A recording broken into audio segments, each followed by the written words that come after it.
Great news for the Lake Minneterre Elementary School family, as it was announced that the rural school will stay open for at least another year. KNEB.TV News starts right now. From your trusted source for news in western Nebraska and eastern Wyoming, this is KNEB.TV News. Presented by Platte Valley Companies, premier provider of financial services. Hello, I'm Ryan Murphy. This is KNEB.TV News, powered by Platte Valley Companies. Thanks for joining me. In our top story, students of Lake Minneterre Elementary and their parents received some good news at the end of last week with a letter saying that for now, the school will remain open for the 2025-2026 school year. As administrators worked on future district finances and elementary school attendance boundaries last November, they presented options to the Board of Education regarding the future of Lake Minneterre, ranging from immediate closure to keeping the facility open this year and the next. Superintendent Dr. Andrew Dick tells KNEB News that was followed up by even more discussion. It is certainly a decision that none of us take lightly, and so after that meeting, we had another meeting with a group of Lake Minneterre parents, myself and 3 board members, and we've had a number of different conversations and answered questions from staff and families, and we've used all of that information gathering and listening to land in the place where we are today. Dr. Dick cautioned, however, that current law on school financing, negotiated staff pay increases, and rising expenses in almost every category could force the district to make budget reductions on a yearly basis. He also noted that the board might not have the ability in future years to exceed the cap with a supermajority vote based on potential changes through legislation that could come from the Nebraska legislature. Well, a rural Morrill man has been arrested in connection to a theft of saddle and tack equipment last summer. 44-year-old Brian Donnelly was arrested last week on a felony charge of theft by unlawful taking more than $5,000. Court documents say the victim contacted deputies in June after discovering the items were stolen from his property. Over the course of the investigation, authorities determined Donnelly had stolen the items from the property and sold them locally. He was arraigned on the Class 2A felony charge Friday morning in county court and has a February 5th preliminary hearing with Judge Chris Mickey. And a 33-year-old Melbeta man has been sentenced on federal drug charges in U.S. District Court in Cheyenne. Gregorio Guerra was given 60 months in prison to be followed by 4 years of supervised release for possession with intent to distribute methamphetamine. Court documents say Guerra was stopped near Cheyenne on February 9, 2024, where 470 grams of methamphetamine and related drug paraphernalia were found in his vehicle. The Wyoming Division of Criminal Investigation worked with the Wing Drug Task Force in the investigation and determined Guerra was a methamphetamine distributor in the Scottsbluff area. He was indicted last May, pleaded guilty in October, and he was sentenced on January 21st. We'll have more news right after this. Looking for free instead of fees? Platte Valley Bank can help you keep your finances moving forward with no ATM fees. Whether you're headed to the lake, the mountains, or just to the grocery store, you can enjoy the freedom of free ATM access anywhere, anytime. Platte Valley Bank. You belong here.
Welcome back. A Panhandle community is among grantees awarded funds by the Nebraska Game and Parks Commission during their January meeting in Lincoln. Out of more than $1.9 million in grants for the Land and Water Conservation Fund Stateside Assistance Program, Sidney was selected to receive $600,000 for the revitalization of Northside Park. Funding from the LWCF comes from the U.S. Department of the Interior using revenues from federal oil and gas leases on the outer continental shelf. Commissioners also approved a recommendation to add 593 acres of Bureau of Education land and funds property in Banner County to Williams Gap Wildlife Management Area. Well, the legislature's Education Committee heard testimony yesterday on LB 378, which establishes the Foreign Accountability and College Transparency in Sourcing, or FACTS Act, to provide awareness regarding Nebraska higher education institutions that receive financial support from foreign governments and agents. The bill sets forth requirements for covered institutions to provide quarterly reports detailing funds received from their foreign sources, including donations as low as $50, compared to a $250,000 threshold for similar reports to federal authorities. Speaking in favor of the legislation, former state treasurer and lobbyist John Morante admitted to committee chair Jana Hughes of Seward some provisions of the bill need work. Is there a point between 50 and 250,000? Yes. Happy to work with you and Senator Anderson on that. I would be a little bit cautious about simply having a state agency linked to a federal site. I see the road you're going down, and I think it's a very legitimate one. If we could set up a system where whatever they're reporting to the federal government, they hit forward, send to a state agency. The measure was prompted by particular concern over funding from adversarial countries to the United States, especially China, being used to indoctrinate youth adults. The Attorney General would have authority to enforce the bill, which provides fines for failure to comply with reporting requirements. Life is crazy. Pain is stressful. How can anybody concentrate with these busy schedules? Now you can. This is Ben Moravec coming to you from Hydrozen, a float therapy business right here in Scottsbluff. I'm here today to let you know we now have memberships for $49 monthly. You can guarantee yourself at least one float per month. You know how floating keeps your muscles relaxed, your joints relieved, and your brain clear to think? Now you can float at a reduced rate each month. Inquire today at hydrozenfloat.com or call us at 308-63-FLOAT. Hydrozen. Unplug and recharge. I imagined retirement in a place where we could enjoy our golden years, where adventure and friendship are the only items on the schedule. The Garden Homes at Northfield gives us the luxury we planned for and peace of mind when it comes to convenience, safety, and comfort. We never have to stop and think about the day-to-day upkeep. We love to explore abroad, but most importantly in our backyard. So much to do, so much to see. Here at Northfield, we get the protection of life care, incredible tax benefits, and secured rates for aging services. It's peaceful, knowing that if our needs change, we'll be taken care of. And most importantly, that our kids will never have to make any tough decisions. There never seemed to be enough time to do all the things we wanted. Now we get to focus our energy on enjoying what this community has to offer. At the Garden Homes, life is ours again. A place we had dreamed about. A chance to focus on us.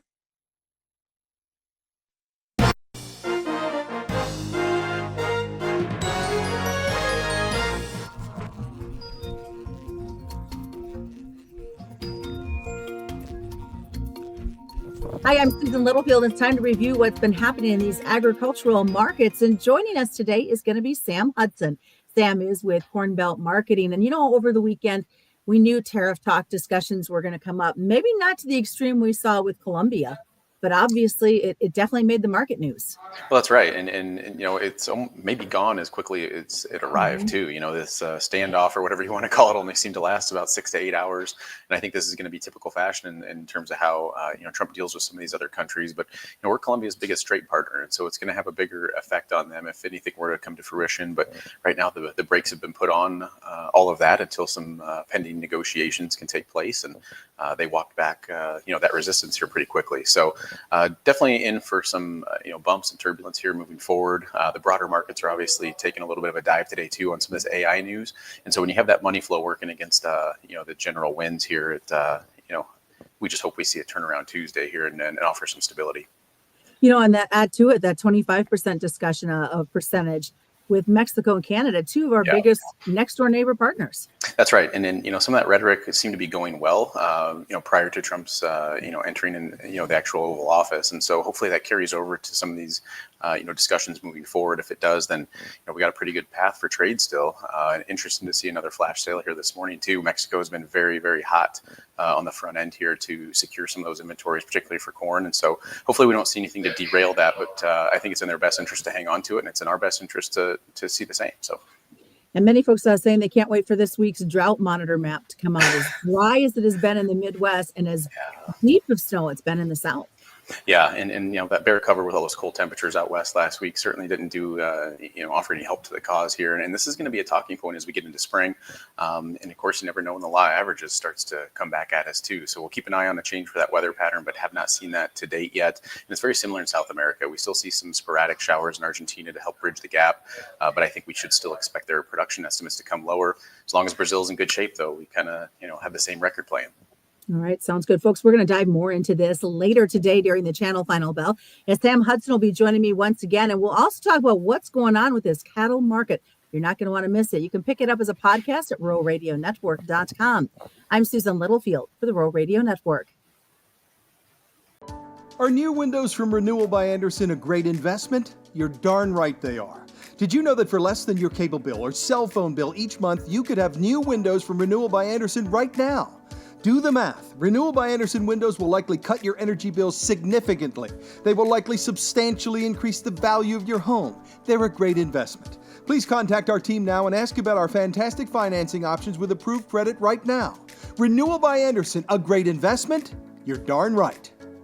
Changing leaf colors means yard work. Your friends at Tri-City Stormwater wants to remind you of the proper way to dispose of fallen leaves. Leaves make great mulch for trees and bushes and compost for future gardens. The city also has yard waste bins, so they can dispose of all your leaves at the city compost facility. Always keep your leaves out of the gutters. Not only do they cause clogging and flooding, they can pollute our waterways by causing nutrient overload. So keep your yard looking good and your drinking water safe, because it's our water, our responsibility. Welcome to Kelly's Liquor, your liquor cabinet. Whether you're a wine enthusiast, a whiskey sommelier, a tequila connoisseur, or you just love your beer, Kelly's has the best selection of what you're looking for. Family owned and operated since 1946 and right on 27th Street in Scottsbluff. Come see us today at Kelly's Liquor, your liquor cabinet. And remember to be a good neighbor. Don't drink and drive. Kelly's Liquor, West 27th Street in Scottsbluff.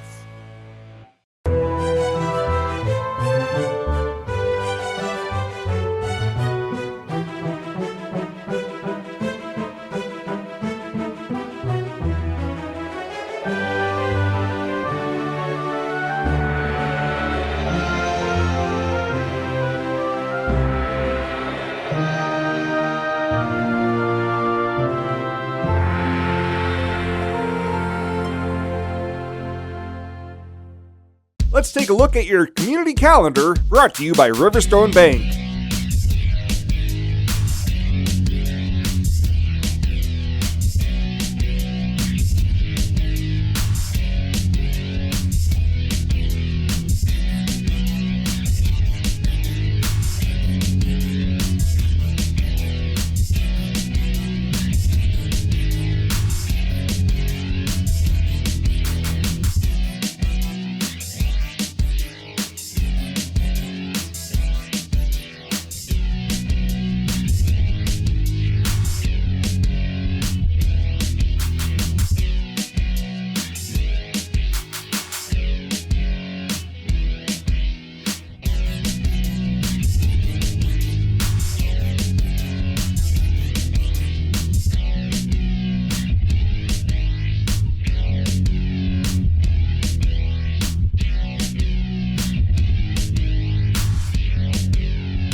The community calendar is brought to you by Riverstone Bank.